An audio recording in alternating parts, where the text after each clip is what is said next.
নমস্কার বন্ধুরা, শম্পা বিশ্বাস কিচেনে আপনাদের স্বাগত।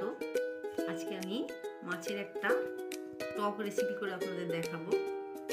অল্প কিছু জিনিস দিয়ে খুব সহজভাবে করব। আর এই রেসিপিটা যখন আমাদের কিছু খেতে ভালো লাগে না বা মুখে অরুচি হয়, তখন কিন্তু খেতে দারুণ লাগবে। আর বিশেষ করে গরম ভাতের সঙ্গে খেতে দারুণ লাগে। তো চলুন তাহলে কীভাবে করেছি দেখি। খয়রা মাছগুলোকে ধুয়ে পরিষ্কার করে নুন হলুদ মাখিয়ে নিয়েছি। আর এখানে আমি কাঁচা তেঁতুল নিয়েছি, আপনারা চাইলে পাকা তেঁতুলও করতে পারেন। তো কাঁচা তেঁতুলগুলোকে আমি একটু 2-3 মিনিট মতন ভালো করে ফোটালে কিন্তু একটু জল দিয়ে ফুটিয়েছিলাম, সেদ্ধ হয়ে গেলে তারপরে ঠান্ডা করে আমি খোসাগুলোকে ফেলে দিয়েছি। ঠিক এরকম দেখতে হবে। এই তেঁতুলটাকে আমি প্রথমে চটকে নেব।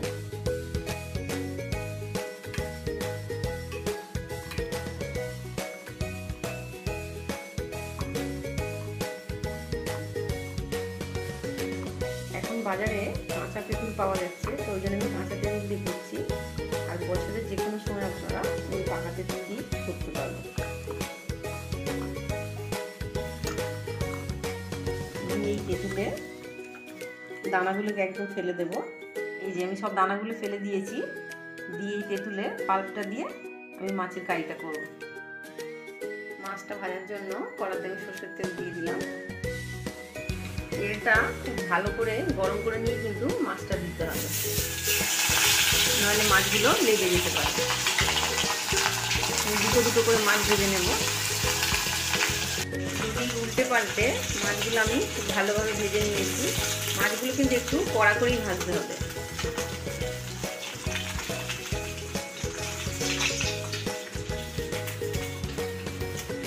একইভাবে আমি বাকি মাছগুলো ভেজে নেব। সব মাছগুলো ভাজা হয়ে গেছে। মাছ ভাজার তেলে আমি একটা শুকনো লঙ্কা ফাটিয়ে দিলাম আর দুটো চেরা কাঁচা লঙ্কা দিলাম। একটু গোটা সর্ষে ফোড়নে দিয়ে দিলাম।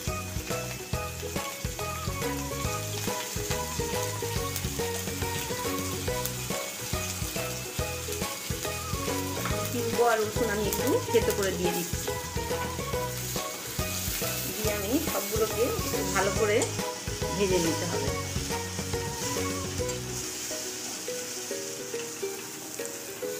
রসুনের যাতে কাঁচা গন্ধটা একদম চলে যায়।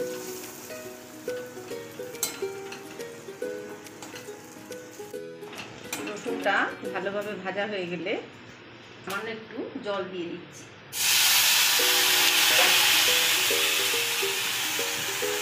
জলটা দিলাম যাতে মশলাগুলো বেশি পুড়ে না যায়।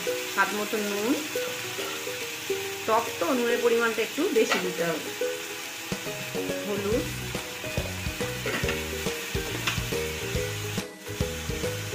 একটু গুঁড়ো লঙ্কা দিলাম। ঝালটা কিন্তু অবশ্যই আপনারা স্বাদ অনুযায়ী দেবেন। দিয়ে আবার একটু কষিয়ে নিলাম। নিয়ে তেঁতুলের জলটা দিয়ে দিলাম।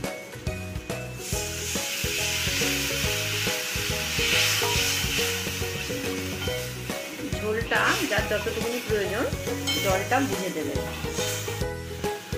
আর অল্প একটু চিনি দিলাম। মাছের টক তো চিনিটা কিন্তু দিতে হবে, নাহলে কিন্তু টেস্ট হবে না।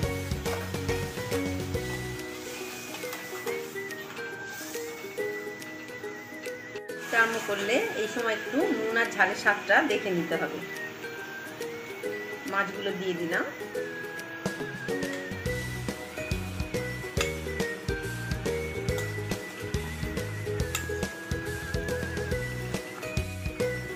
মাছগুলো দেওয়ার পরে আমি একটু ঢেকে দিলাম। গ্যাসের আঁচটা মিডিয়ামে রেখে 3 থেকে 4 মিনিট ফুটিয়ে নিলে মাছের টকটা একদম রেডি। আমি খয়রা মাছ দিয়ে করলাম, আপনারা যে কোনো ছোটো মাছ দিয়ে কিন্তু এই টকটা করতে পারেন। একদম রেডি।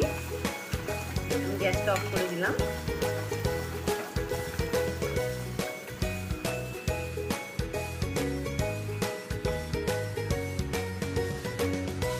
গরম গরম মাছের এই টকটা দিয়ে ভাতের সঙ্গে কিন্তু দারুণ লাগে। আপনারা অবশ্যই বাড়িতে ট্রাই করবেন। আর অল্প কিছু মশলা দিয়ে করলাম। করলাম।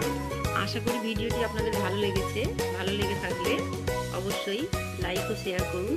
আর এখনও আমার চ্যানেলটি যারা সাবস্ক্রাইব করেননি অবশ্যই সাবস্ক্রাইব করবেন।